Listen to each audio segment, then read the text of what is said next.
Hello friends, जय Hind. Test number 2 के maths का सॉल्यूशन करेंगे। होपफुली आप लोगों ने पूरा टेस्ट पेपर कर लिया होगा। चलिए स्टार्ट करते हैं क्वेश्चन नंबर 1 से। The ratio of the radii of two cylinder, दो सिलेंडर है, ठीक है ना, और इसके रेडियस का हमें रेशियो दे दिया इसने 2:3 और उनके हाइट का भी रेशियो दे दिया 5:3। कह रहा है उनके वॉल्यूम का रेशियो बताओ। वॉल्यूम होता है पाई आर स्क्वायर एच। मान लो इसका H1 है, इसका H2 है, ठीक है ना, R1 है, R2 है, तो पाई पाई कट जाएगा। देखो R²H, तो R का स्क्वायर करो 4 है ना, और 3 का स्क्वायर 9। पाई r² होता है ना, तो 4:9 इंटू हाइट, तो हाइट 5:3 मल्टीप्लाई कर दो, 5 4 जा 20 आएगा, ये 9 3 27, तो 20:27 हो जाएगा, ठीक है ना।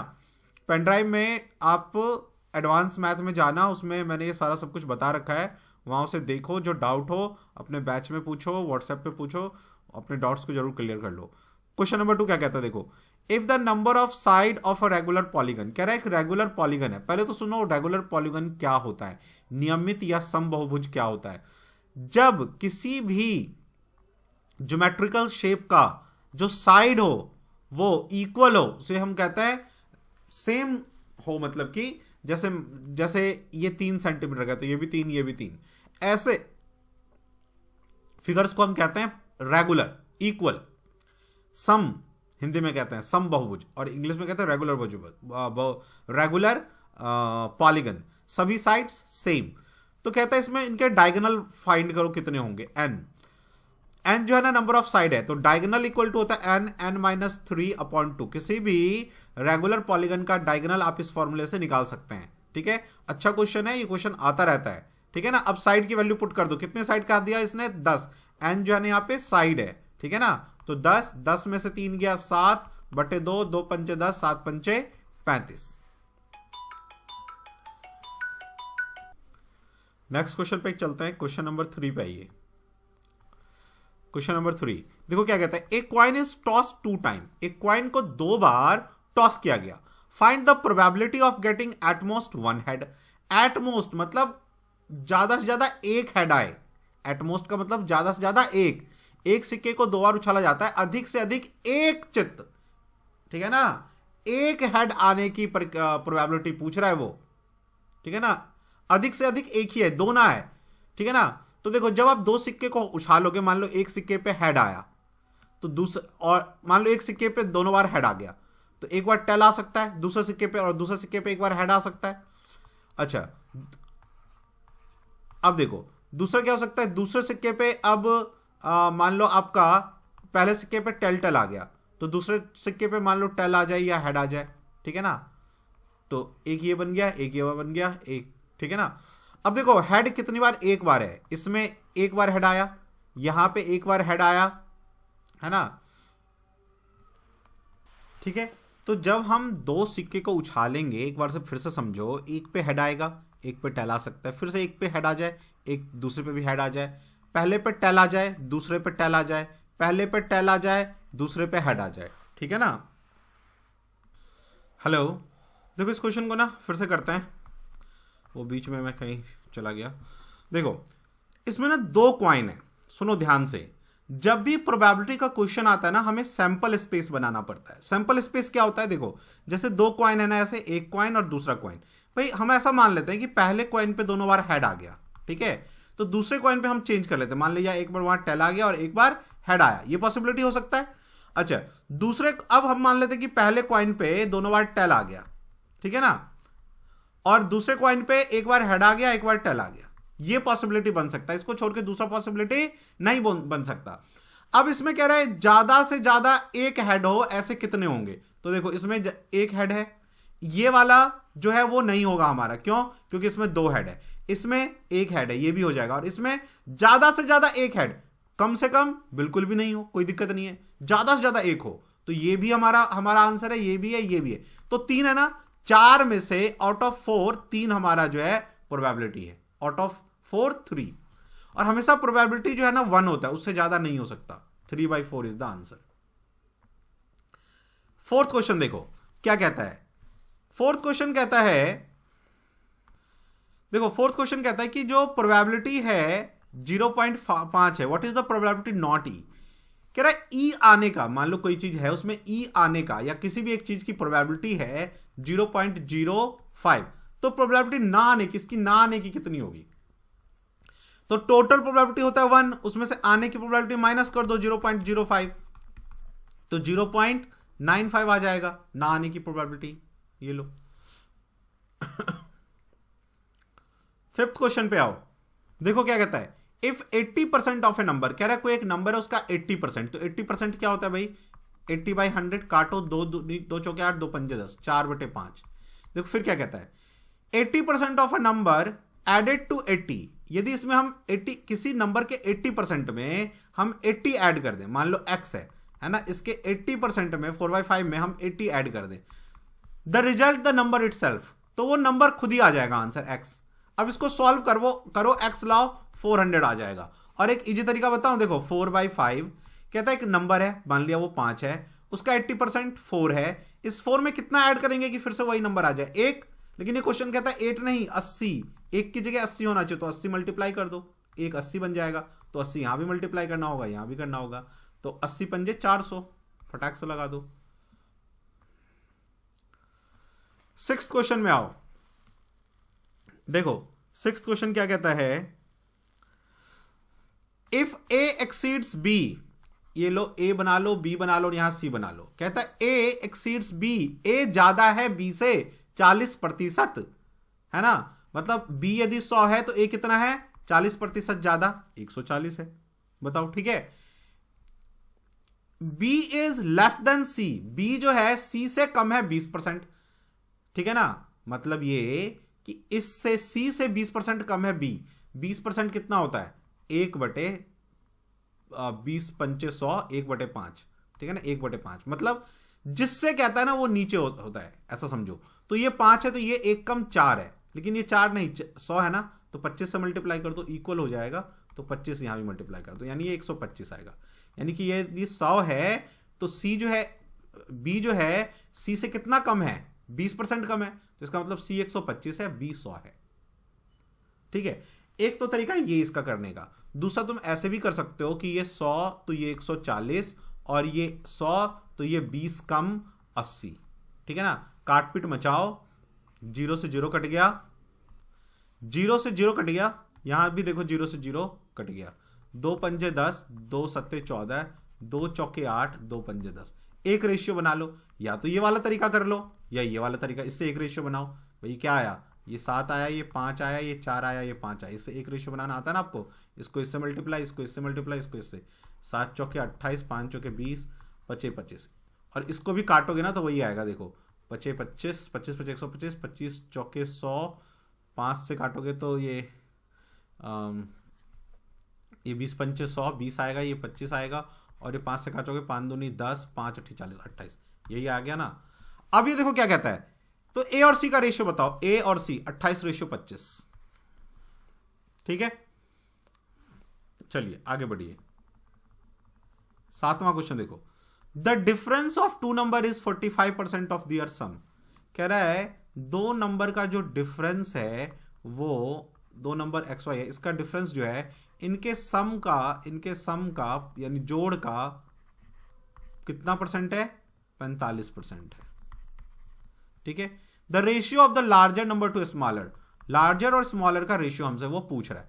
वेरी इजी, देखो काट दो, या तो चाहो तो 5 9 45, 5 2 10 0, 20x minus 20y cross multiply, और यहाँ 9x माइनस प्लस 9y, ठीक है। इसको इधर लाओ तो 20 जाएगा, 9 तो 11x बन जाएगा, और ये इधर आके प्लस होकर 29y बन जाएगा। तो x रेशियो y क्या होगा? 29 इधर आ जाएगा और 11 इधर चला जाएगा। देखो ये क्या है ना, 11x इक्वल टू 29y है ना, तो जब x रेशियो y निकालेंगे ना तो x के सामने 29 और y के सामने 11, ये रेशियो बन जाता है। या आप y को नीचे ले आओ तो 11 नीचे आ जाएगा, उससे भी हो जाएगा, ठीक है। 29/11, लेकिन हमें जल्दी करना है तो हम ऐसे करेंगे। एक बार फिर से ध्यान से देखो, जब भी जैसे हमें कह दिया 2x और 3y, तो x रेशियो y कितना आएगा? ये इक्वल है, तो x 3 आएगा, y 2 आएगा, दिस इज 3/2, 3/2, ठीक है। चलिए 8th क्वेश्चन पे आइए। The ratio of the number of boys to number of girls in a village, ठीक है ना, बॉयज रेशियो गर्ल 3:2 है। इफ 30% ऑफ द बॉय, अब देखो इस बॉय का 30% निकालना है, तो भाई जब हम 3 का 30% निकालेंगे तो देखो क्या प्रॉब्लम होगा, ये जो 100 है ना, ये जीरो कट नहीं पाएगा पूरा और पॉइंट में आएगा, तो तुम क्या करो 100 है यहां से ऐसे मल्टीप्लाई कर लो, कोई दिक्कत नहीं इससे। अब देखो क्या कहा इसने, इफ 30% ऑफ बॉय का 30% कितना हो जाएगा, 10% 30, तो 30% 90 हो जाएगा, तो बचेगा कितना 210। एंड 70% ऑफ द गर्ल का 70%, 10% होगा इसका, 200 का 10% निकालने के लिए ना एक जीरो काट दिया करो 20, तो 70% कितना होगा, 7 से मल्टीप्लाई कर दो 140, तो 60 बच जाएगा। Of the girl appeared in the examination, मतलब इसमें 30% अपियर हुआ और इसमें 70% अपियर हुआ, ये अपियर नहीं हुए एग्जाम देने के लिए, ठीक है। The ratio of the number of student appeared in the examination to that not appeared, कह रहे हैं जो अपियर्ड हुए और जो नॉट अपियर्ड हुए उन दोनों का रेशियो निकालो। वेरी इजी, इन दोनों को ऐड कर दो, 140 और 60 230 हो जाएगा, ये जो अपियर हुए, जो नहीं हुए 270, काट दो 0 0, 23:27, 23:27, ठीक है।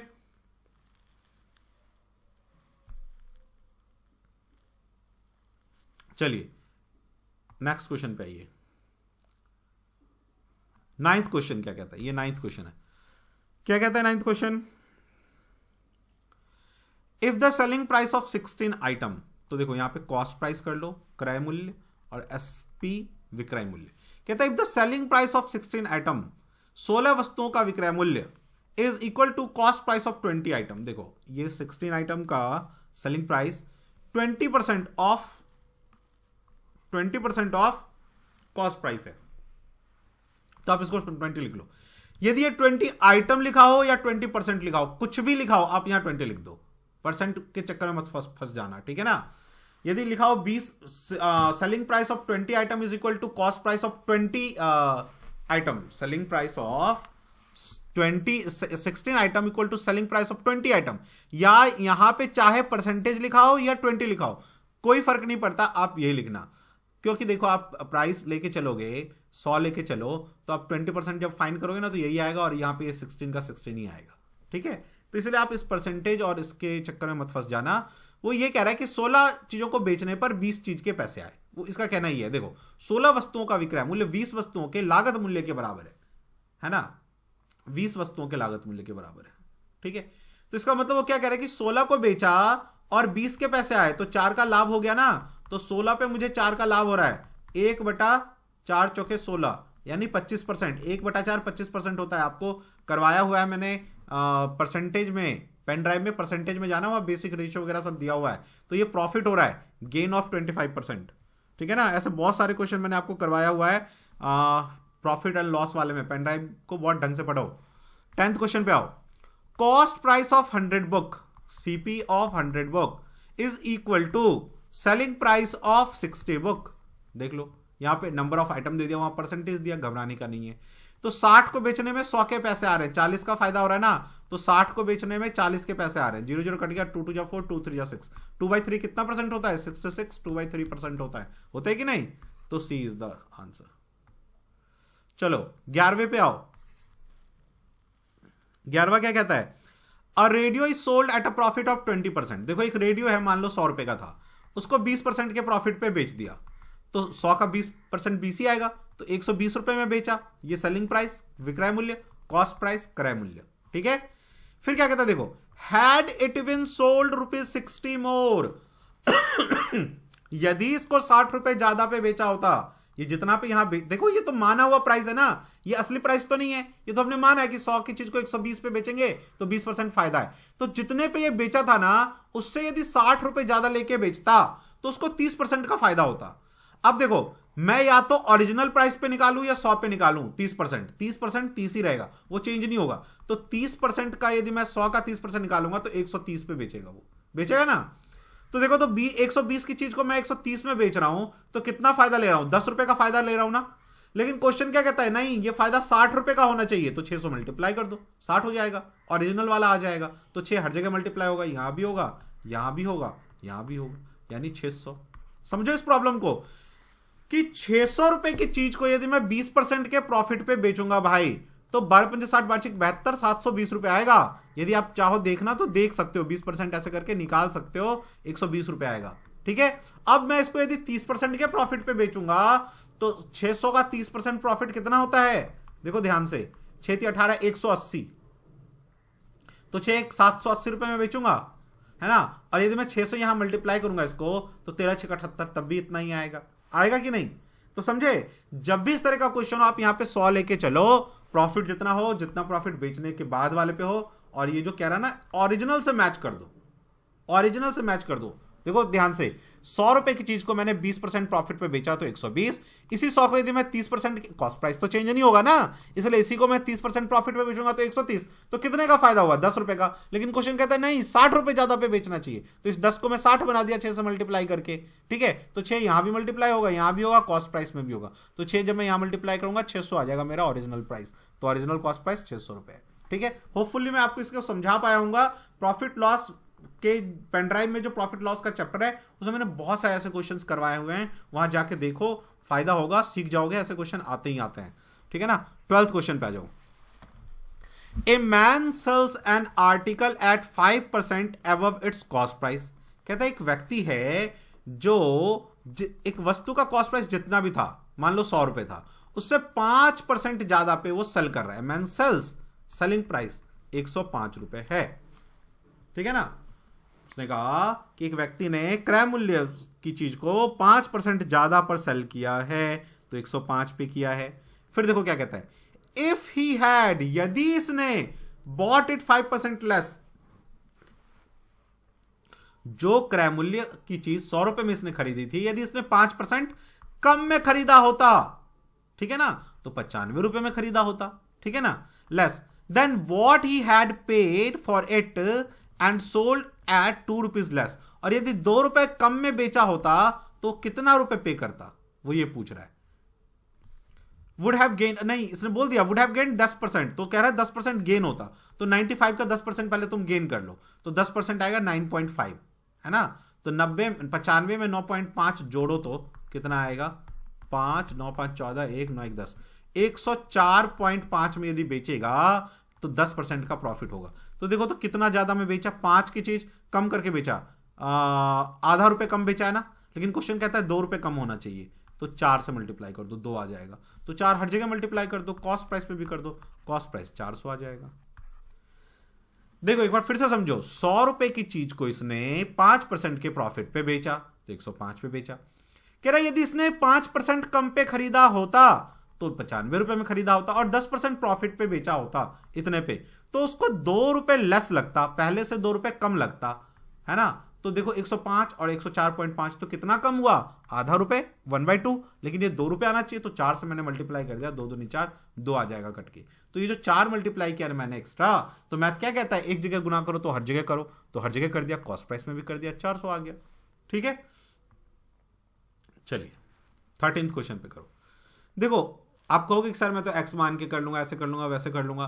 देखो एक्स मान के करने में कोई हर्ज नहीं है, हम कुछ क्वेश्चन जब फंसता है हम एक्स मान के भी करते हैं, लेकिन एक्स मान के जब आप ज्यादा क्वेश्चन करोगे, 5-10 क्वेश्चन से ज्यादा एक्स मान के करोगे, तो आपका ब्रेन जो है ना एग्जाम में थक जाएगा, और एक बार आपका ब्रेन थक गया ना तो आगे आपकी जो एफिशिएंसी है वो कम हो जाएगी। पता चला मैथ्स में आप 2 घंटे लेके चले गए, 1.5 घंटे लेके चले गए एक्स के चक्कर में, और फिर आपके आगे का पेपर छूट गया। इसीलिए 50 में से भाई 10 ही क्वेश्चन ऐसा होता है जो इतना टफ है जिसमें हो सकता है एक्स मानना पड़ जाए, बाकी क्वेश्चन फटाफट हो सकते हैं समझ से। ठीक है ना, वही समझ मैंने आपको पेन ड्राइव में करवाया है, आपको बेफालतू के फॉर्मूला रटने और इस में नहीं फंसाया है। तो पेन ड्राइव को ध्यान से देखो और वहां से करो, ठीक है, तो आपका क्वेश्चन आराम से बटर फ्लो की तरह होगा। ठीक है ना, और क्वेश्चन इससे बाहर आएगा नहीं। ठीक है, 13वां क्वेश्चन पे आओ। The marked price of an article is 50% above the cost price। कह रहा है कॉस्ट प्राइस यदि 100 है तो मार्क प्राइस 150 है, 50% ज्यादा है, कॉस्ट प्राइस MRP। ठीक है, when marked price is increased by 20%, कह रहा है मार्क प्राइस को यदि 20% बढ़ा दिया जाए, इसको 20% बढ़ा दो, तो 10% हो जाएगा 15 है, तो 20% 30, 180 हो जाएगा, ठीक है ना। When mark price is increase by 20% and selling price increase by 20%, और कह रहे हैं सेलिंग प्राइस को भी इंक्रीज कर दें 20%। अब सेलिंग प्राइस तो मेरे को नहीं है यहां पे, लेकिन इसको भी 20% इंक्रीज करना है, ठीक है ना। द प्रॉफिट डबल्स, तो प्रॉफिट जो है हमारा वो डबल हो जाएगा, ठीक है, प्रॉफिट जो है हमारा वो डबल हो जाएगा। If original mark price is 300, कह रहे ओरिजिनल मार्क प्राइस यदि 300 है तो इसको गुना कर दो 2 से, तो 3 बन जाएगा 300, तो यहां भी गुना करो 2 से, यहां भी गुना करो 2 से, तो कॉस्ट प्राइस 200 है, सेलिंग एमआरपी 300 है, और ये 360 है, समझ गए। तो अब हमें पहचानना है कि सेलिंग प्राइस पहले कितना था, 20% से पहले, ठीक है। अब सुनो, सपोज कर लो कि ये x है सेलिंग प्राइस, ठीक है ना। 20% इंक्रीज करोगे तो कितना होगा, 20% कितना होता है 1/5, तो जब इंक्रीज करते तो मैंने आपको सिखाया 5 पे 1 इंक्रीज करेंगे 6 हो जाएगा, तो ये 6x/5 हो जाएगा, ठीक है ना।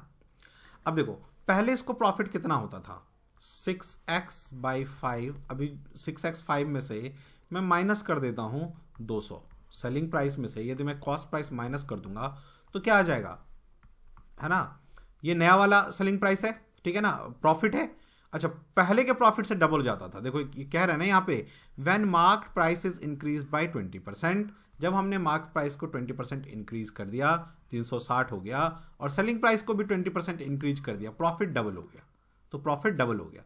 तो जब मेरा मार्क प्राइस 200 कॉस्ट प्राइस है, कॉस्ट प्राइस तो फिक्स रहेगा, तो सेलिंग प्राइस में से मैं कॉस्ट प्राइस माइनस कर दूंगा तो मेरा प्रॉफिट आएगा। लेकिन जब मैंने इंक्रीज कर दिया तो क्या होगा, अब क्या होगा,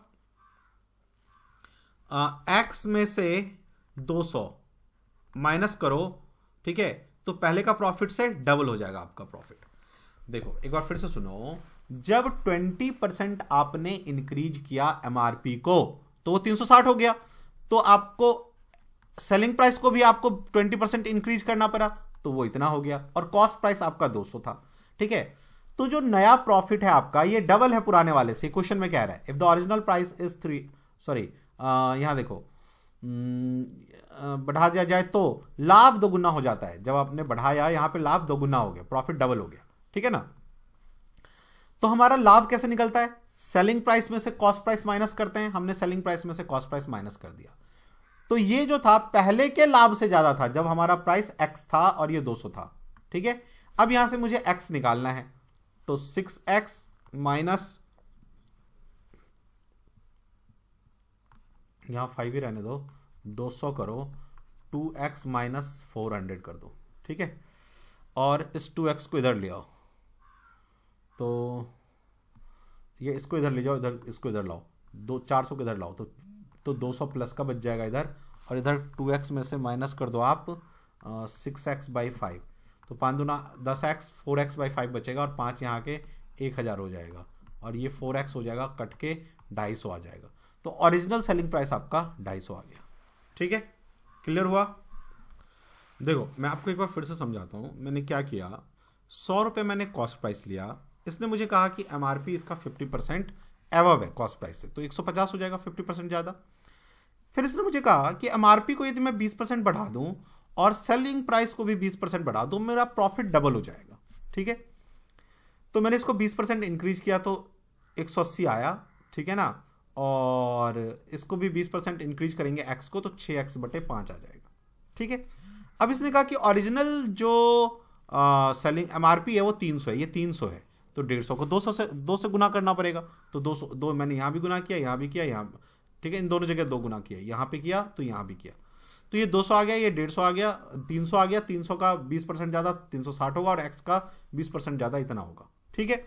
प्रॉफिट हमेशा होता है selling price minus CP, selling price ज़्यादा होगा, हमेशा विक्रय मूल्य ज़्यादा होगा तभी तो हमें प्रॉफिट होगा, तो x में से 200 माइनस कर दिया मैंने, ओरिजिनल प्रॉफिट कितना था इतना, और जो नया प्रॉफिट हो रहा है वो कितना आ रहा है 6x माइनस 200, है ना, तो ये जो प्रॉफिट है वो ओरिजिनल वाले से डबल है, ठीक है ना। बस इसको सॉल्व करके मैंने x फाइंड कर लिया, तो मेरा x यानी सेलिंग प्राइस आ गया, वास्तविक सेलिंग प्राइस यानी विक्रय मूल्य 250 रुपये, ठीक है। देखो अगला क्वेश्चन क्या कहता है, आफ्टर अलाउइंग 15% डिस्काउंट, 15% डिस्काउंट दिया, तो मैं पहले सीपी लिखूंगा फिर एसपी लिखूंगा और फिर एमआरपी लिखूंगा। ये एक लिखने का प्रॉपर वे है, ठीक है। इसने मुझे ये कहा कि 15% डिस्काउंट दे दिया।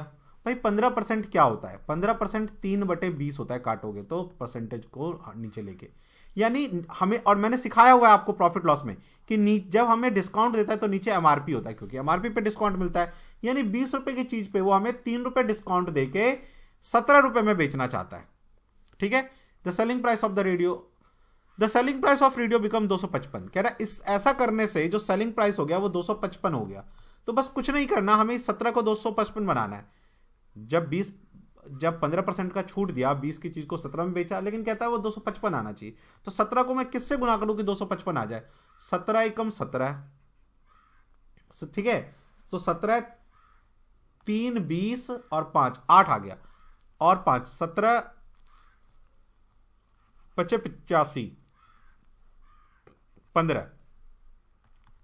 तो 15 यहां भी मल्टीप्लाई कर दो तो 300 आ जाएगा आपका एमआरपी। क्वेश्चन नंबर 15 पे आओ।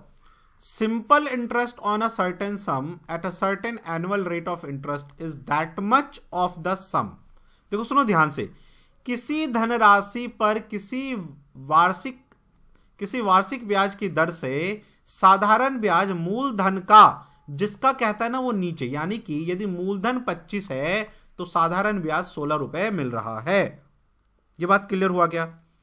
अच्छा, if the number of representing rate percent, कहता है यदि ब्याज की दर तथा वर्ष दोनों बराबर हो। मान लो अब जैसे ये हमारा क्या मिला है, 16 रुपए ब्याज मिला है, ठीक है। प्रिंसिपल ये इंटू आर को भी मैंने आर ले लिया और टी को भी टी ले लिया, कह रहा है दोनों इक्वल है, अपॉन 100। यही होता है ना फॉर्मूला, 25 चौके 100, 16 चौके 64। तो आर स्क्वायर इधर करेंगे तो 64 का स्क्वायर कितना आ जाएगा? 8। तो टाइम भी 8 वर्ष और दर भी 8%।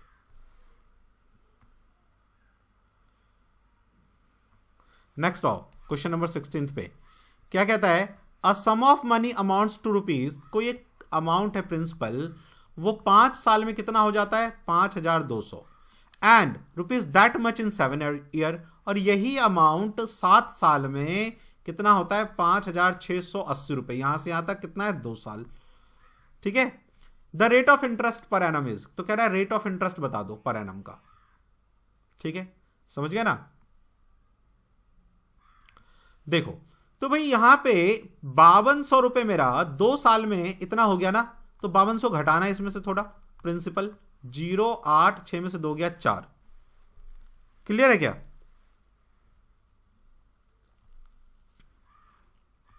देखो भाई सिंपल इंटरेस्ट में क्या होता है, आपका प्रिंसिपल हमेशा सेम रहता है ना। तो सिंपल इंटरेस्ट में क्या है, मान लो ये प्रिंसिपल है और 2 साल में मुझे ये इंटरेस्ट मिल रहा है, तो मैंने ये इसको प्रिंसिपल को माइनस कर दूंगा तो ये मुझे इंटरेस्ट ही तो पता चला। तो इसका मतलब 2 साल में मुझे कितना मिला? 480। तो 1 साल में कितना मिलेगा? 2 दूनी 4, 2 चौके 8 0, 240 रुपए। ये बात सही है ना? तो यहां 5 साल में कितना इंटरेस्ट मिला होगा? 240 1 साल का, तो 5 साल का सिंपल इंटरेस्ट के केस में, साधारण ब्याज के केस में हर साल समान साधारण ब्याज मिलता है। तो मैंने 240 को 5 से गुना कर दिया, तो 1200 रुपए माइनस कर दो तो 4000 रुपए आ जाएगा ये, ठीक है ना। अभी क्या पूछता है? The rate of interest per annum rate of interest कितना है? तो 4000 रुपए लगा के भाई साहब यदि मुझे 240 रुपए 1 साल का इंटरेस्ट मिलता है तो ये कितना परसेंट हुआ? 00 से 00 गया, ये गया 4 6 24, 6% आ गया ना। चलिए आगे बढ़िए।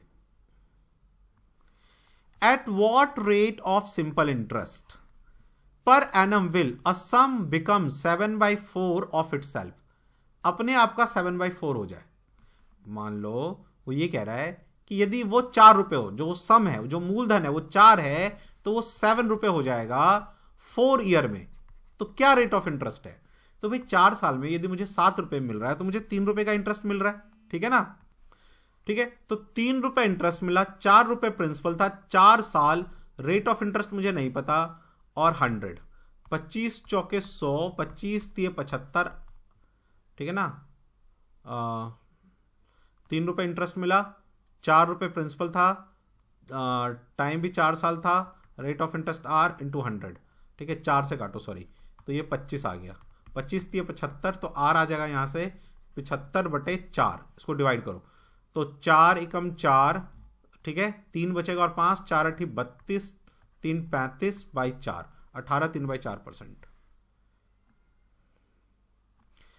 18 पे आओ। A sum of money invested at a compound interest amounts to 3 year इतना एंड 4 ईयर में इतना। देखो क्या कहता है, कहता है एक प्रिंसिपल था कुछ हमारा, ये 4 साल 3 साल में ये 2400 रुपए हो गया, ठीक है, और 4 साल में ये 2520 हो गया कंपाउंड इंटरेस्ट पे। जब भी कंपाउंड इंटरेस्ट पे, ध्यान से सुनो कान खोल के, कंपाउंड इंटरेस्ट पे 1 साल का डिफरेंस हो तो आप क्या करो, इस क्वेश्चन को ना पूछने के 2 उसके तरीके होते हैं। एक जिसमें आपको वो 1 साल का यहां पे गैप देगा, ठीक है, और एक जिसमें ना जैसे यहां 3 साल है तो यहां भी 3 साल होगा, यहां 4 साल तो यहां भी 4 साल, तो उस केस में हम रेशियो निकालते हैं। ये दोनों तरीके मैंने पेन ड्राइव में बता रखा है और इन्हीं 2 तरीके से क्वेश्चन पूछेगा वो, ठीक है ना। तो जब 1 साल का डिफरेंस हो तो कुछ नहीं करना, ये डिफरेंस लो, यहां पे 2500 में से 2400 माइनस कर दो, ठीक है, तो ये आ गया आपका इंटरेस्ट। तो भाई यदि 2400 रुपए लगा के मुझे 120 रुपए का इंटरेस्ट मिलता है तो ये कितना परसेंट हुआ, 12 कम 12 0, 12 दूनी 24, 2 पंजे 10, 5% का इंटरेस्ट हुआ। और यदि दोनों में हमारा यहां भी और यहां भी सेम होता टाइम ना, तो फिर करने का डिफरेंट तरीका होता, रेशियो निकाल के करते हैं वो मैंने पेन ड्राइव में सिखा रखा है, ध्यान से देखना उसे, उसमें जाके आप कंपाउंड इंटरेस्ट वाले चैप्टर में, ठीक है। 19 पे आओ, क्या कहता है, a sum of rupees that much will amount to that much in 2 year, ठीक है, कह रहा है ए सम ऑफ रुपीज 8,000 2 साल में 8820 हो गया। If the interest is calculated every year, the rate of compound interest is, देखो अब हमें रेट ऑफ कंपाउंड इंटरेस्ट निकालना है ना, कह रहा है 8000 इतना हो गया 2 साल में, तो बताओ रेट ऑफ कंपाउंड इंटरेस्ट क्या करना है इसमें। तो फॉर्मूला लगाओगे तो बहुत ज्यादा टफ हो जाएगा, कुछ नहीं करना, फॉर्मूला लगा लोगों के पहले आपको ना काट के छोटा कर लो, 2 चौके 8, 400, 2 साल में 2 चौके 8, 2 चौके 8 और ये 2 कम 2, 4 4 1 हो गया, 2 है ना तो स्क्वायर रूट निकाल लो, 3 होता है तो क्यूब रूट निकालते, 2 ही आएगा, या तो क्यूब रूट आएगा या स्क्वायर रूट। 3 साल का या 2 साल का पूछता है, ज्यादा से ज्यादा 4 साल का पूछ लेगा, ठीक है, तो नंबर ऐसा देगा कि आराम से आप क्यूब रूट 4th रूट निकाल लो। तो 400 का स्क्वायर रूट क्या होगा 20, और 441 का कितना होता है 21, यानी 20 रुपए लगा के मुझे 21 रुपए मिल रहा है, 1 रुपए का ही तो प्रॉफिट मिल रहा है, 1 रुपए ही तो इंटरेस्ट मिल रहा है, तो इंटू 100 कर दो तो कितना आ जाएगा, 5% आ जाएगा ये।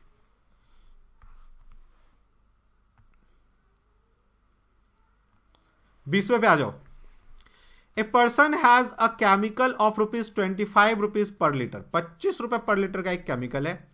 In what ratio should water be mixed, water 0 रुपए का आएगा, किस रेशियो में मिलाए, है ना, should mixed with chemical, the mixture eight 20 rupees per litre, he gate profit of 25%। कह रहा है कि यदि 20 रुपए प्रति लीटर वो बेचेगा ना तो 25% का फायदा हो, 25% मानी 1/4, यानी 4 रुपए की चीज को वो 5 रुपए में बेचना चाहता है, लेकिन बेच रहा है 20 में, यानी 5 चौके 20, तो यहां भी 4 से करो, 4 चौके 16, यानी यहां पे आएगा 16। क्लियर, ठीक है, तो कॉस्ट प्राइस आ जाएगा 16। देखो ये भी कॉस्ट प्राइस था, ये भी कॉस्ट प्राइस था, तो यहां भी कॉस्ट प्राइस लेंगे। यदि मैं यहां पे ये 20 रुपए लिख दूंगा ना तो रॉन्ग हो जाएगा क्वेश्चन। यदि दोनों आपने कॉस्ट प्राइस लिया तो ये कॉस्ट प्राइस ही लेंगे। एलिगेशन जब करते हैं तो यहां पे जो वैल्यू लेते हैं वो भी कॉस्ट प्राइस ही होगा। ये सेल प्राइस होता है, ये सेल प्राइस होता है, तो ये भी सेल प्राइस होता है, ठीक है। अब इन दोनों को माइनस करके हम यहां लिखते हैं तो 16 ना 25, और इन दोनों का डिफरेंस यहां लिखते हैं 16 रेशियो 9 आ गया, ठीक है ना। तो अब इसने हमसे क्या पूछा है, देखो a person has a chemical of rupees इतना पर litre, in what ratio should the water be mixed with chemical, water पहले केमिकल बाद में, 9:16। 21वें पे आओ। A vessel is filled with liquid 3 part, कह रहे एक वेसल है जिसमें 3 पार्ट लिक्विड है, filled with liquid 3 part of which water, एक लिक्विड भरा है जिसमें से वाटर 3 पार्ट है और उसमें 5 पार्ट जो है ना वो सिरप का है, कोई सिरप होगा कुछ भी। How much mixture be drawn of, इसमें से कह रहे कितना निकाल ले बाहर, है ना, कितना बाहर निकाल लें, and must be drawn of and replaced with water, और उतना ही वाटर भर दें, ठीक है ना, सो दैट मिक्सचर में भी हाफ वाटर हाफ सिरप, आधा आधा हो जाए, यानी 1:1। भाई आधा आधा काटोगे तो 1:1 ही होगा, ये रेशियो हो जाए। देखो सुनो, ये क्या कहता है, एक बोतल है उसमें सिरप भी है और वाटर भी है इस रेशियो में, ठीक है ना। इसमें से कुछ निकाला और उतना पानी मिला दिया, तो उससे क्या हो गया, ये मिक्सचर में सिरप और वाटर हाफ हाफ हो गया, ठीक है ना। तो कहता है क्या फाइंड करने के लिए क्या कहा इसने, how much of the mixture must be drawn, कितना मिक्सचर उसने निकाला, मिक्सचर कितना निकाला, ठीक है ना। अब देखो सुनो भाई, ये 5 3 8 है और ये 1 1 2 लीटर है, तो भाई जितना निकाला था उतना वाटर भर दिया, तो ये तो दोनों इक्वल होना चाहिए ना, तो 4 से गुना कर दो इसको, तो ये हो जाएगा 4:4 और ये हो जाएगा 8। अब यहां पे देखो तो ध्यान से, जब निकाला तो पानी भी निकला होगा और सिरप भी निकला होगा, तो देखो यहां पे सिरप 1 कम हो गया और वाटर 1 ज्यादा हो गया। क्यों? आपने जब निकाला था तो पानी भी निकला था, सिरप भी निकला था, और आपने सारे के बदले उतना ही पानी भर दिया, तो सिरप के बदले तो पानी चला ही गया और पानी के बदले भी पानी चला गया, है ना। तो सिरप ही तो निकला, एक्चुअल में निकला कौन, 1 सिरप निकला, तो सिरप 5 से 4 हो गया, इसका मतलब सिरप 5 था, उसमें से आपने 1 निकाल लिया, तो 1/5 आपने निकाला है। बहुत ही अच्छा क्वेश्चन है ये। 22 पे आओ, क्या कहते हैं देखो, वर्तन में द्रव्य ए और बी के मिश्रण का अनुपात 7:5 है। देखो ए है और बी है, ये 7:5 में है, ठीक है। फिर क्या कहता है, जब 9 लीटर मिश्रण बाहर निकाल लिया, 9 लीटर बाहर निकाल लिया ए रेशियो और बी, तो इसी रेशियो में निकला होगा जिस रेशियो में ये है। जब भी हम कोई चीज निकालते हैं द्रव्य में से, तो वो उसी रेशियो में निकलता है जिस रेशियो में वो होता है, तो ए और बी इसी रेशियो में निकला होगा। When 9 liters of mixture are drawn off and the can is filled with B, और B से भर दिया, मान लो 2 लीटर निकाला तो 2 लीटर B भर दिया उसके अंदर, द रेशियो ऑफ A और B, इससे A और B का रेशियो 9 हो गया, ठीक है। How many litre of A was contained by the can initially, तो पहले ये A कितना था ये पूछ रहा है।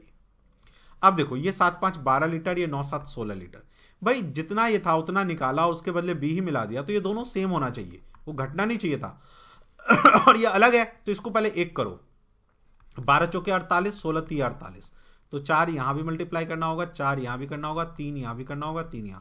तो अब जो करेक्ट रेशियो आएगा वो 28:20 था, और जब आपने मिक्सचर निकाला और बी मिला दिया तो 7 3 जा 21 और 9 3 जा 27 हो गया।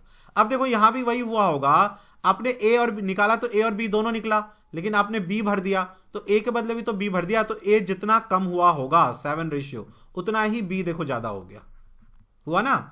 तो ये जो 7 रेशियो निकला यही बताना है हमें कितना लीटर निकला। तो देखो तो जब 9 निकाला आपने लीटर, तो ए कितना निकला होगा, 9 में कैसे निकालते हैं, ये रेशियो में कैसे हम इसको बांटेंगे, 9 7 16 से डिवाइड कर दो, ये कितना है 7, तो इतना, यानी ए इतना निकला, और निकला रेशियो में कितना, इतना, तो 7 रेशियो जो निकला वो लीटर में कितना था, 9/16 गुने 7, 7 से 7 कर दो, 3 3 9, 3/r रहने दो, 9/16 ही रहने दो इसको, ठीक है। तो r था 9/16, तो ये जो पहले ओरिजिनल था वो 28 था ना, अब इसको भूल जाना, ये हो गया तुम्हारा ओरिजिनल ये वाला है, बाद में चेंज होके ये वाला आया, तो 28 था ये, 28 रेशियो की वैल्यू 9/16, 4 चौके 16, 4 सटे 28,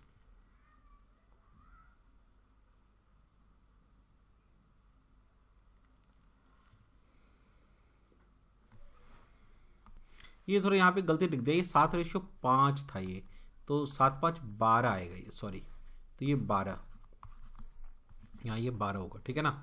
तो देखो हमने काटा इसको, 4 3 12, 7 चौके 28 और 3 3 9, 7 3 21, तो ये जो आया हमारा 21 लीटर आया, ठीक है।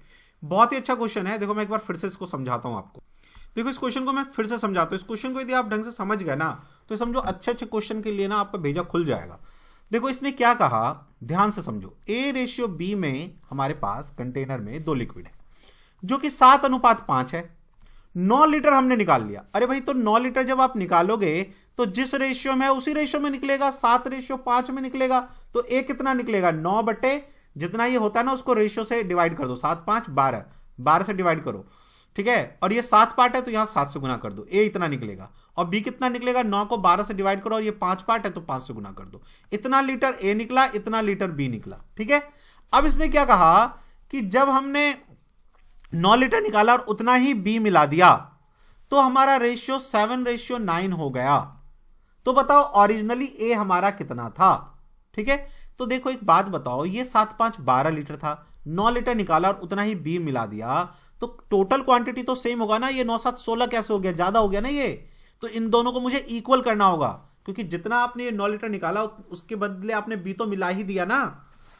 तो मैंने इक्वल कर दिया, 12 चौके 48, 16 थी 48, तो 4 से यहां गुना होगा, 7 चौके 28 रेशियो 20 और 7 ये 3 यहां गुना किया ना, तो यहां भी होगा 21 रेशियो 63।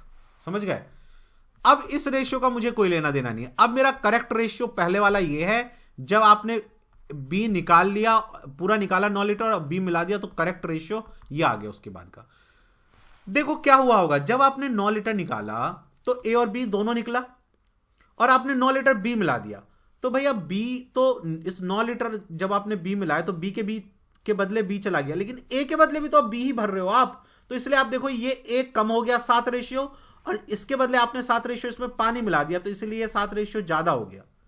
ऐसे केसेस में जो निकला है ना उसको आप लेना। तो 7 रेशियो जो ये निकला ए हमारा, वो कितना लीटर में कितना निकला, 9 लीटर में इतना निकला था ना, 9 गुने 7/12। तो ये कट के रेशियो की वैल्यू आ जाएगी आपकी 9/12।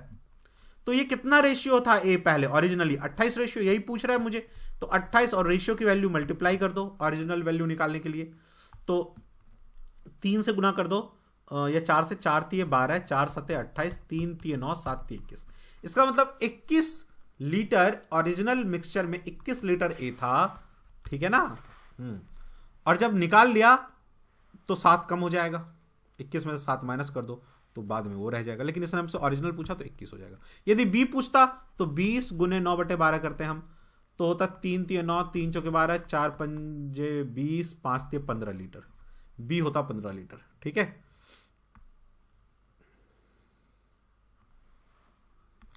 नेक्स्ट क्वेश्चन पे आइए। देखिए ये क्वेश्चन कहता है कि 3/21 को जब हम 5 से विभाजित करेंगे तो शेषफल क्या आएगा। ठीक है ना। इस केस में शेषफल क्या आएगा हमसे ये पूछ रहा है। देखो 3 का हमें पावर साइकिल निकालना होगा। 3 का पावर साइकिल क्या होता है, 3 एकम 3, फिर पावर साइकिल मतलब क्या होता है, 3 गुने 3 गुने 3 गुने 3 करेंगे तो क्या क्या आता जाएगा। तो 3 गुने 3 9 आएगा, फिर 9 तिये 27 आएगा, फिर 27 तिये 81 आ जाएगा। 81 में 3 फिर से गुना करोगे तो 3 आएगा यूनिट प्लेस। यानी यूनिट प्लेस अब ना रिपीट होने लग जाएगा। ऐसे 4 बार के बाद यूनिट प्लेस रिपीट होने लग जाएगा। ये बात क्लियर। 4 बार के बाद यूनिट प्लेस रिपीट होने लग जाएगा। तो ये जो 21 है, 4 पंजे 20, देखो 1 2 3 4 5 ऐसे करोगे तो 21वें बार पे यहां पे आएगा। अब 21 को 4 से भाग कर दो, 4 पंजे 20, 5 बार कंप्लीट हो जाएगा, है ना। और फिर एक बार बच जाएगा तो यहां पे आएगा। जब एक आए ना, यानी 4 पंजे 20, एक शेषफल आए ना, तो ये पहला, ये दूसरा, ये तीसरा और ये 0। जब शेषफल 1 बचे तो इसका मतलब यूनिट प्लेस पे ये आएगा, 2 बचे तो ये आएगा, 3 बचे तो ये आएगा, 0 बचे तो ये आएगा। ये होता है पावर साइकिल। मैंने नंबर सीरीज वाले चैप्टर में, नंबर सिस्टम वाले चैप्टर में समझाया हुआ है पेन ड्राइव में। तो इसके यूनिट प्लेस पे 3 बच रहा है। ठीक है। तो जब आप 5 से भाग करोगे, इसको 5 से जब भाग करोगे तो ये कह रहा है द रिमाइंडर, तो रिमाइंडर कितना आएगा, तो यही 3 आपका रिमाइंडर आ जाएगा। समझ गए। जैसे देखो मान लो 81 को मैं 3 से एक बार और मल्टीप्लाई करता हूं, 343, इसको 5 से भाग करता हूं। ठीक है। तो 5 चौके 20, 4 3 5 8 40, 3 आ गया ना। मैंने क्यों किया एक बार और, यहां के बाद एक बार और, क्योंकि 4 बार पूरा, 5वीं बार तो यहां पे आ जाएगा। तो यूनिट प्लेस पे 3 आया, तो 3 ही आया शेषफल। समझ गए, इसीलिए शेषफल 3 आया। 24वें पे आओ। देखो ये क्या कह रहा है यहाँ पे, इज डिविजिबल बाय, ये इनमें से किन से डिविजिबल हो जाएगा। तो पहले तो 61 62 63, तो 4 की पावर 61 कॉमन ले लो। यहाँ पे 1 बचेगा, यहाँ पे 4 बचेगा, यहाँ पे 2 4 बच जाएगा, तो 4 चौके 16 हो जाएगा, 16 4 20 और 1 21, तो 4 की पावर 61 इंटू 21। बताओ तो इनमें से कौन से विभाजित हो जाएगा, ये 3 से विभाजित हो जाएगा, है ना। 3 7 21, 11 से तो कटेगा नहीं, 21 13 से कटेगा नहीं, 17 से कटेगा नहीं। 25वें पे आओ। देखो क्या कह रही है, the least number which must be added to the greatest number of 4 digit. कहता है ग्रेटेस्ट नंबर जो है 4 डिजिट का, ठीक है, इसमें कम से कम क्या ऐड करें कि ये 307 से विभाजित हो जाए। तो पहले 307 से विभाजित करके देख लो मेरे भाई। तो आप कर दो पहले 3 से, तो 7 × 21, 3 × 9 आ जाएगा। तो 9 × 1 8, 7 और यहाँ फिर 9। फिर आप कर दो 700 है ना, 2 से कर दो। 7 दूनी 14, 3 दूनी 6, 9 में से 4 गया 5, 8 में से 1 गया 7 और 1, 175 बचेगा। मतलब ये ना 175 ज़्यादा है, तो यदि आप इसमें से 175 घटा दोगे तो 307 से कट जाएगा। लेकिन ये तो जोड़ने के लिए कह रहा है, तो इसे 175 में मैं कम से कम क्या जोड़ूं कि 307 से भाग हो जाए। तो 307 में से 175 माइनस कर दो, 132। यदि मैं इसमें 132 जोड़ दूंगा ना तो ये 307 बन जाएगा और भाग हो जाएगा एक बार में, है ना। तो कितना आपने जोड़ा, 132। 132 आपका नंबर है, ठीक है। यदि ये कहता ना कि कौन सा नंबर जोड़े कि वो 4 डिजिट का नंबर 4 डिजिट ही रह जाए, तब तो कुछ और होता आंसर। लेकिन इसने क्या कहा कि 4 डिजिट के बड़े संख्या में क्या छोटा से छोटा जोड़े, तो 132 जोड़ेंगे तो 307 से भाग हो जाएगा। 26 पे आओ, ध्यान से सुनो। A boy was asked to find the value of 3/8 of a sum of money। कह रहे एक सम ऑफ मनी इस बैग में है, इसका 3/8 कहा उसे फाइंड करने के लिए। लेकिन इस भाई साहब ने 3/8 गुना करने की जगह 3/8 से भाग कर दिया। भाई 3/8 से भाग कर दिया, इसका मतलब यही तो होगा गुना 8/3। तो मैं गुना 8/3 कर देता हूं। And his number exceed by 55। इससे क्या हो गया कि 55 ज्यादा आ गया। अब देखो यहां पे जो भी वैल्यू होगा 8 से तो भाग ही होगा, और ये जो भी होगा 3 से भाग होगा। तो मैं क्यों ना एक नंबर ऐसा ले लूं जो 8 और 3 दोनों से भाग हो जाए। 24 ले लेता हूं मैं, ठीक है। तो 8 × 24, 3 × 9, 3 × 8 24, 8 × 8 64। कितना ज्यादा आ गया भाई ये, 64 में से 9 घटाना, 60 गया, 4 गया तो 60, 60 में से 5 गया तो 55, तो 55 आ गया। इसका मतलब ये 24 ही था रुपए, है ना। ये तो इजी निकल गया, ठीक है। Find the correct answer.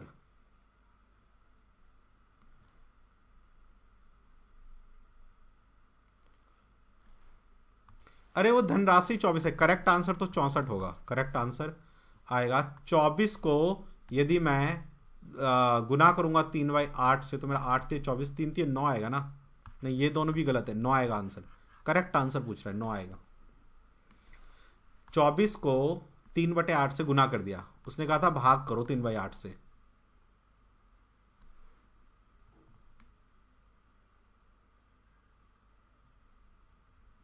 तो 3/8 से मल्टीप्लाई यदि मैं करूंगा तो मेरा 9 आएगा ना आंसर। करेक्ट आंसर 9 आएगा इसका। इस क्वेश्चन को एक बार फिर से देख लो। मैंने जब पीडीएफ दिया था तो इसका आंसर रॉन्ग दे दिया था, मुझे लग रहा है, क्योंकि यहां पे देखो इसने थोड़ा गेम खेल दिया। फाइंड द करेक्ट आंसर, सही जवाब ज्ञात करें। 24 को उसे गुना करना था 3/8 से, प्रॉपर ये था सही तरीका, लेकिन उसने भाग कर दिया 3/8 से। तो सही जवाब तो ये होगा ना, 3 × 9। तो सही जवाब 9 आएगा भाई, 9 होगा इस क्वेश्चन का answer. A is the answer पहला, ठीक है ना। मैंने गलत कर दिया, 24 दे दिया था आंसर पीडीएफ में, सुधार लेना आप लोग। 27वें क्वेश्चन पे आओ। देखो क्या कह रहा है, the maximum number of student among 1001 और 910 pencil can be distributed in such a way that each student get the same number of pen and pencil. तो कुछ नहीं करना, जब हमें सेम नंबर निकालना होता है, और है ना, अधिकतम छात्रों की संख्या पूछे, अधिकतम में हमेशा क्या करते हैं, एचसीएफ निकालते हैं। इन दोनों का एचसीएफ निकाल लेना, 91 निकल जाएगा। एचसीएफ तो आपको निकालना आता होगा, ठीक है। पीडीएफ में भी मैंने निकाल के दिखाया, देख लेना। 28 पे आओ। नेक्स्ट क्या कहता है, let n be the greatest number that will divide that much and that much living the same remainder in each case. और सभी में सेम रिमाइंडर छोड़ता है। Then the sum of digit n is, तो digit n का सम बताओ कितना होगा, ठीक है। तो हमें देखो, जब भी ऐसा क्वेश्चन हो, जब ये कहे कि let the n be the greatest number that will divide that much, वो बड़ा से बड़ा नंबर जो इसको भी भाग कर दे, इसको भी भाग कर दे, इसको भी भाग कर दे, है ना, इन सबको भाग कर दे। देखो एचसीएफ का क्या मीनिंग होता है, जब हम एचसीएफ निकालते हैं तो वो एक ऐसा नंबर देता है जो वो बड़ा नंबर जो इन सबको भाग कर देगा। तो हमें इसका एचसीएफ निकालना होगा, लेकिन कहता है रिमाइंडर भी सेम हो। जब भी ऐसा कहते हैं ना रिमाइंडर सेम है, तो आपको क्या करना है, इन दोनों का पहले डिफरेंस निकालना है। 4665 -1305। ये क्वेश्चन ना थोड़ा लर्न करके रखना आप, याद करके कि जब भी इस तरह का क्वेश्चन आता है और रिमाइंडर सेम पूछता है तो हमें इन दोनों का डिफरेंस निकालना होता है, फिर इन दोनों का डिफरेंस निकालना होता है, इन दोनों का डिफरेंस निकालता है और उनका HCF निकालना होता है। तो इन दोनों का डिफरेंस 0, 6, 3 और 3 आ जाएगा। फिर 6, 9, 0, 5 और 4, 6, 6, 5 का डिफरेंस निकालो। 0, 4, 8 में से 6, 7, 8, 2 ये आ जाएगा। और 6, 9, 0, 5 में से 1, 3, 0, 5, 0, 0, 6, 5 ये आ जाएगा। अब इसका हमें HCF निकालना है, ठीक है ना। तो जब आप इसका HCF निकालोगे तो 1120 आएगा। जब जोड़ोगे ईच डिजिट को 1 + 1 + 2 + 0 तो 2 1 3 1 4 आ जाएगा। HCF तो निकालना आता होगा, आपको सिखाया हुआ है मैंने। The LCM of two number is that much, कह रहा है 2 नंबर है x और y, है ना, और HCF यदि 5 है तो इसका मतलब इन दोनों में 5 मल्टीप्लाई है। वो दोनों नंबर कौन से हैं? पहला नंबर ये, दूसरा नंबर ये। कहते हैं LCM of two number is this one and their HCF is 5 और उनका HCF 5 है। If sum of the number is 100, 5x + 5y का सम इतना है, ठीक है। तो उनका डिफरेंस कितना होगा? देखो जब भी इस तरह का क्वेश्चन पूछे तो जो XY लोगे ना आप, उसमें HCF मल्टीप्लाई कर देना। यदि मान लो कि एक इसमें नंबर है और इसमें एक नंबर है और उन दोनों का HCF 2 है तो वो नंबर 2 इसमें मल्टीप्लाई होगा। फॉर एग्जाम्पल 2 और 4 का HCF 2 है तो इसका मतलब क्या है, यहाँ पे ये 1 है और यहाँ पे 2, इन दोनों में 2 मल्टीप्लाई है। समझ गया ना, HCF उस नंबर में हमेशा मल्टीप्लाई होता है। तो वो नंबर 5x और 5y होगा। और इन दोनों का LCM कितना है? 5x × 5y करेंगे, इसका LCM निकालेंगे तो वो कितना आएगा? 4। 2 नंबर का जो मल्टीप्लाई होता है उनके HCF और LCM का मल्टीप्लाई होता है ना, ये फॉर्मूला। अब 5 से 5 कट गया, इस 5 से इसको काटो, 5 × 45, 5 × 45, x × y 99 आया, ठीक है। तो एक बार 1 ले लो, इसको एक बार 99 ले लो तो 99 आ जाएगा। इसको 11 ले लो, इसको 9 ले लो तो 99 आ जाएगा। तो एक नंबर आप 11 ले सकते हो, एक 9 ले सकते हो। तो ये नंबर क्या होगा? 55। और ये 9 मल्टीप्लाई करोगे y की जगह तो 9 × 5 = 45। देखो दोनों का ऐड 100 आ जाएगा। तो दोनों का डिफरेंस कितना आएगा? 10 आ जाएगा।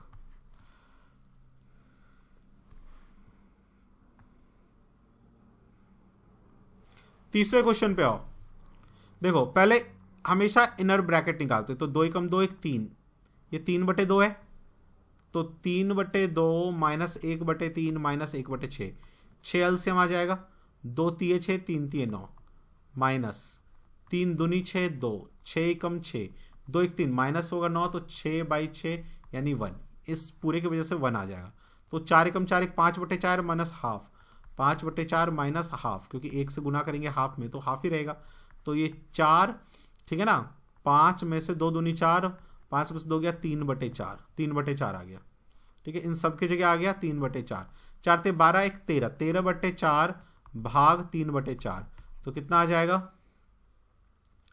जब आप करेंगे तो देखो गुना होगा 4/3, कट गया 13/3 आ जाएगा ये। और फिर ये 8/2 में से माइनस होगा, 8 दूनी 16, 1 17/2 में से माइनस होगा 13/3, तो 3 दूनी 6, 2 तिये 7 तिये 51 माइनस 3 दूनी 13 तिये 13, 3 दूनी 6, 13 दूनी 26, 11 में से 6 गया 5 और 4 में से 2 गया 2/6, 6 चौके 24, 1 25/6, 4 1 6 ये आ जाएगा आंसर, ठीक है। चलिए नेक्स्ट पे चलिए, ये भी सिंप्लीफाई का है। तो इस सिंप्लीफाई में पहले हम इसको पहले ब्रैकेट को सिंप्लीफाई कर लेते हैं।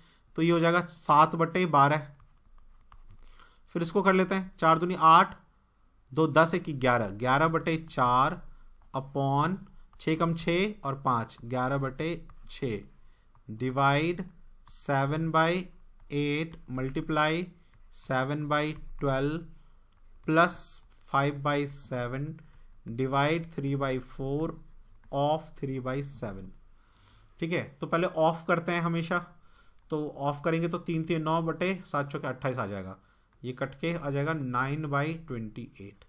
अब देखो ये हो जाएगा 11/4 × 6/11, ये कट गया, 2 दूनी 4, 2 तिये 6, 3/2, ठीक है। डिवाइड को मल्टीप्लाई में चेंज कर लो, 8/7 इंटू 7/12 प्लस 5/7 मल्टीप्लाई 28/9, 7 चौके 28, 7 कट गया, 2 चौके 8, 4 तिये 12, 3 3 1 और 4/9, तो 9 एकम 9 4,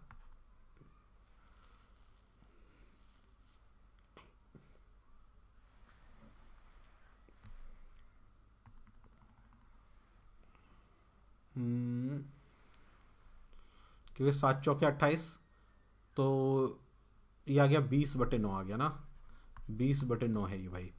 और इधर कितना आया, देखो 7 7 कट गया, 2 चौके 8, 4 तिये 12, 3 3 कट गया, तो 1 आया, तो 9 20/9 आ जाएगा, 120/9 आ जाएगा, तो 120/9 तो है नहीं, तो 9 एकम 9, ठीक है, और 20, 9 एकम 9 20, 29/9 आएगा। तो जब काटोगे आपको इसको फिर से डिवाइड करोगे, 9 तिये 27, 28, 29, 3 2/9 आ जाएगा, ये आ जाएगा, ठीक है। 32 पे आ जाओ, देखो 243 को मैं 3 के पावर में करूंगा तो 21 तिये 81 तिये होता है 243, तो 3 तिये 9 तिये 27 तिये 81, 3 का पावर 5 आ जाएगा ये, और इंटू n/5 पहले से है, ठीक है, इंटू 3 की पावर 2n+1 अपॉन 3 की पावर 2n, ये n² इंटू 3n-1, ये 5 5 कट गया। जब बेस सेम होता है पावर जुट जाता है, तो n+2n+1, और यहाँ पे 2n+n-1, ठीक है, तो 2 1 3n+1, और ये 3n-1, तो 3 जब बेस सेम होता है तो पावर माइनस होता है, 3n+1 माइनस 3 की पावर n,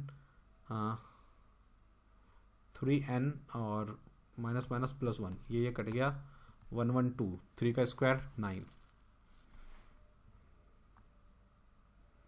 33 पे आओ,